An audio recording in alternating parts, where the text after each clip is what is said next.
Hello guys, അസ്സലാമു അലൈക്കും. അപ്പോൾ എൻ്റെ പുതിയ വീഡിയോയിലേക്ക് എല്ലാവർക്കും സ്വാഗതം. അപ്പോൾ ഇന്നത്തെ എൻ്റെ വീഡിയോ ഒരു അച്ചാർ വീഡിയോ ആണ്. അപ്പോൾ ഇന്നാൾ ഞാൻ ഷോർട്ട് വീഡിയോ ആയിട്ടാണ് ഇട്ടത്. അത് ഞാൻ എൻ്റെ വീട്ടിലത്തേക്ക് എനിക്ക് വേണ്ടി ഇട്ട അച്ചാറായിരുന്നു. ഇന്നിപ്പോൾ ഞാൻ ഇടുന്നത് നമുക്കുള്ള എൻ്റെ ഫ്രണ്ടിനാണ് ഞാൻ ഇടുന്നത്. അതൊക്കെ ഞാൻ വീഡിയോയിൽ തന്നെ ഞാൻ പറയാം. അപ്പോൾ അതിനാവശ്യമായിട്ടുള്ള സാധനങ്ങളാണ് ഞാനിവിടെ കറിവേപ്പില, വറ്റൽമുളക്, വെളുത്തുള്ളി, കാന്താരി പച്ചമുളക്. അത് ഞാൻ മിക്സിയുടെ ജാറിലിട്ട് പൊടിച്ചില്ല, ഞാൻ അത് ചെറിയ കഷ്ണങ്ങളാക്കി അരിഞ്ഞ് വെച്ചിട്ടുണ്ട്. ഇനി നമുക്ക് ഉലുവയും കടുവും കൂടെ ഇട്ട് നമുക്ക് അതിൻ്റെ കൂടെ വറ്റൽമുളകും കൂടെ ഇട്ട് നമുക്കൊന്ന് നല്ലപോലെ പൊടിച്ചെടുക്കാം. അപ്പോൾ അത് പൊടിച്ചെടുത്തുകൊണ്ട് വന്നതിന് ശേഷം നമുക്ക് പിന്നെ ബാക്കിയുള്ള എന്തൊക്കെയാണ് ഞാൻ ചെയ്യുന്നതെന്ന് വീഡിയോയിൽ തന്നെ കാണാം. അപ്പോൾ അതാ മാങ്ങയും ക്യാരറ്റും കൂടെ ഞാൻ ഇന്നലെ രാത്രി തന്നെ അരിഞ്ഞ് ഉപ്പും വിനാഗിരിയും കൂടെ വീട്ടി വെച്ചിട്ടുണ്ടായിരുന്നു. അപ്പോൾ ഇതാ മുളക്, കടുക്, ഉലുവയും കൂടെ ഞാൻ ഇവിടെ പൊടിച്ചെടുത്തിട്ടുണ്ട്. അപ്പോൾ എൻ്റെ ഇരുമ്പുചട്ടി, എൻ്റെ അച്ചാർ ഇരുമ്പുചട്ടിയാണ് അന്നേത് അത് ഞാൻ വെച്ചെടുത്തിട്ടുണ്ട് ഗ്യാസിലോട്ട്. അപ്പോൾ ഇനി നമുക്ക് നല്ലെണ്ണ ചൂടായി അതിൽ നമ്മൾ പൊടിച്ച് വെച്ച മുളകും ഉലുവയും കടുവും, അതുകൊണ്ട് ഞാൻ കടുവ് ഇതിൻ്റെ പ്രത്യേകിച്ച് ചേർക്കത്തില്ല. അപ്പോൾ 2 സെക്കൻഡ് ഒന്ന് വാടി വന്ന് മുളകൊന്ന് വാടി വന്നപ്പോൾ കറിവേപ്പില ഇട്ട് കൊടുത്തിട്ടുണ്ട്. ഇനി ഓരോന്നായിട്ട് നമുക്ക് ആഡ് ചെയ്ത് കൊടുക്കാവുന്നതാണ്. അപ്പോൾ ഇനി നമുക്കുള്ള ഇഞ്ചി ഇട്ട് കൊടുത്തിട്ടുണ്ട്. ഇഞ്ചി എന്ന് ഞാൻ മിക്സിയുടെ പേസ്റ്റ് ആക്കിയില്ല, മിക്സിയിലിട്ട് ഇതെല്ലാം ഞാൻ അരിഞ്ഞെടുത്തതാണ്. അപ്പോൾ വെളുത്തുള്ളി അത് 2 സെക്കൻഡ് ആയപ്പോൾ ഇട്ട് കൊടുത്ത് എല്ലാം ഒന്ന് വാടി വന്നതിന് ശേഷം ഓരോന്ന് ഇട്ട് കൊടുത്ത് നമുക്ക് വാട്ടിയെടുത്തതിന് ശേഷം മാത്രമേ നമുക്ക് ഓരോന്ന് ഇട്ട് കൊടുക്കാവൂ. അപ്പം എല്ലാം കൂടെ ഒത്തിട്ട് ഇതാക്കരുത്, കാരണം എല്ലാം ചെറുതായിട്ടൊന്ന് വാടി വരണം. അപ്പോൾ വെളുത്തുള്ളി ഇട്ടിട്ടുണ്ട്. ഇനി നമ്മൾ ഏറ്റവും പ്രധാനപ്പെട്ട സാധനമാണ് നമുക്ക് എരിഞ്ഞ് തുള്ളണ്ടേ. അപ്പോൾ അതിനുള്ള ഇതാണ് കാന്താരി പച്ചമുളക്. അന്ന് ഞാനിട്ടത് കടമുളകാണ് ഞാൻ എനിക്ക് വേണ്ടി ഇട്ടത് അച്ഛ വീട്ടിൽ ഇട്ടത്. പക്ഷേ ഇത് അവളെ വീട്ടിൽ കാന്താരി മുളക് ഉണ്ടായിരുന്നു. അപ്പം അന്ന് വെച്ചാൽ ഇത് എനിക്ക് ഇടുന്ന അച്ചാറല്ല, ഇത് എൻ്റെ ഫ്രണ്ട് തന്നെ ഷൈബ, നിങ്ങൾക്ക് അറിയാമല്ലോ, ഞാൻ വീഡിയോയിൽ കണ്ടിട്ടും ഉണ്ടല്ലോ വീഡിയോയിലൊക്കെ.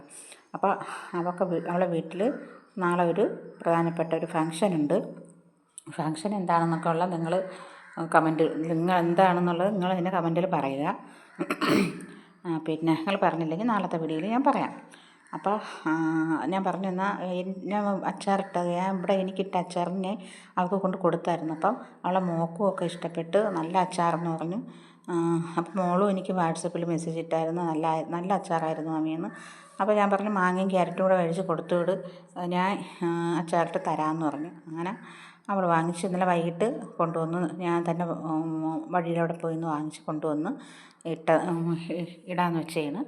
അപ്പോൾ ഇപ്പം തന്നെ ഞാൻ വീഡിയോയും എടുത്ത് ഇപ്പം തന്നെ ആ വീഡിയോ അങ്ങ് ഇടാമെന്ന് വെച്ചാണ് ഞാൻ ഇപ്പം തന്നെ ഇരുന്ന് എഡിറ്റ് ചെയ്ത് വോയിസ് കൊടുക്കുന്നത്. അപ്പം നമുക്കുള്ള പച്ചമുളകിൻ്റെ കൂടെ ഇനി നമുക്ക് പ്രധാനമായിട്ട് വീത്തി കൊടുക്കാനുള്ളത് വിനാഗിരി ഞാൻ വീത്തി കൊടുത്തിട്ടുണ്ടായിരുന്നു. അത് വിനാഗിരി കൂടെ വീത്തുന്നതെന്ന് വെച്ചാൽ അപ്പം ആ എണ്ണയിൽ കിടന്ന് തന്നെ എല്ലാം ഇഞ്ചിയും പച്ചമുളകും എല്ലാം കൂടെ ഒന്ന് അവിയുന്ന കണക്കൊന്ന് വെന്ത് വരും. അപ്പോൾ അതിന് വേണ്ടിയാണ്. അപ്പോൾ നിങ്ങളും ഇത് വീട്ടിൽ തീർച്ചയായിട്ടും ചെയ്ത് നോക്കണേ, എല്ലാവർക്കും ഇഷ്ടപ്പെടുവേ. അപ്പോൾ തീർച്ചയായിട്ടും ചെയ്ത് നോക്കണം. ഓണമൊക്കെ അല്ലേ വരുന്നത്, അപ്പം ഇതുപോലത്തെ അച്ചാർ ഇട്ട് നോക്കണം. എൻ്റെ വീഡിയോ കണ്ടിട്ട് കമൻറ്റും ഒക്കെ കമൻറ്റ് തീർച്ചയായിട്ടും കമൻറ്റ് ചെയ്യണം. അപ്പോൾ അച്ചാറിൻ്റെ ടേസ്റ്റ് എങ്ങനെയുണ്ടെന്ന് അറിയാൻ പറ്റുമല്ലോ, അതുകൊണ്ടാണ് ഞാൻ പിന്നും അത് തന്നെ എടുത്ത് പറഞ്ഞത്. അപ്പം ഇതിൽ മഞ്ഞപ്പൊടിയൊന്നും ചേർക്കത്തില്ല, മഞ്ഞപ്പൊടി ചേർക്കണ്ട, മുളക് പൊടി ചേർക്കണ്ട. പിന്നെ നമുക്ക് എരിക്ക് ആവശ്യമുള്ള പച്ചമുളകാണ് നമ്മൾ ഇതിൽ ചേർക്കുന്നത്. എരി കുറവ് വേണമെന്നുള്ളവർക്ക് പച്ചമുളക് കുറച്ച് ചേർത്താൽ മതി. അപ്പോൾ കുറച്ച് മാങ്ങയും ക്യാരറ്റും കൂടെ ചേർത്ത് ഇട്ടാൽ മതിയാവും.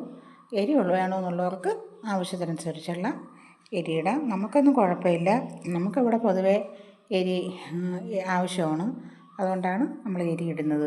വീഡിയോ ആദ്യമായിട്ട് കാണുന്നവരുണ്ടെങ്കിൽ ലൈക്കും കമൻറ്റും സബ്സ്ക്രൈബും ഒന്നും ചെയ്യാൻ മറക്കണ്ട. അപ്പോൾ തീർച്ചയായിട്ടും നിങ്ങളെ സപ്പോർട്ട് ആവശ്യമാണ്. അപ്പോൾ നാളത്തെ ഫംഗ്ഷൻ്റെ എന്താണെന്നുള്ളത് നിങ്ങൾ കമൻറ്റിലൂടെ അറിയിക്കണം. അപ്പോൾ ഇനി കുറച്ച് കായം കൂടെ നമുക്ക് ഇട്ട് കൊടുക്കാം. അപ്പോൾ കായ പൊടി ഇട്ട് കൊടുക്കാം. കട്ടയുണ്ടെങ്കിൽ അതും പൊടിച്ചിട്ട് കൊടുക്കാം. അപ്പോൾ ഈ പൊടിയേക്കാളും ഇതിൽ കൂടെ നല്ല മണം കിട്ടുന്നത് കട്ട തന്നെയാണ്. അപ്പോൾ പൊടിയാണ് ഉണ്ടായിരുന്നത്, അതുകൊണ്ട് ഞാൻ പിന്നെ പൊടി ഇട്ട് കൊടുത്ത്. അപ്പോൾ നമുക്കുള്ള അച്ചാർ നല്ലതുപോലെ അവിടെ ശരിയായി വന്നിട്ടുണ്ട്. നാളത്തെ വീഡിയോ കാണുമ്പോഴേക്കും അസ്സലാമു അലൈക്കും.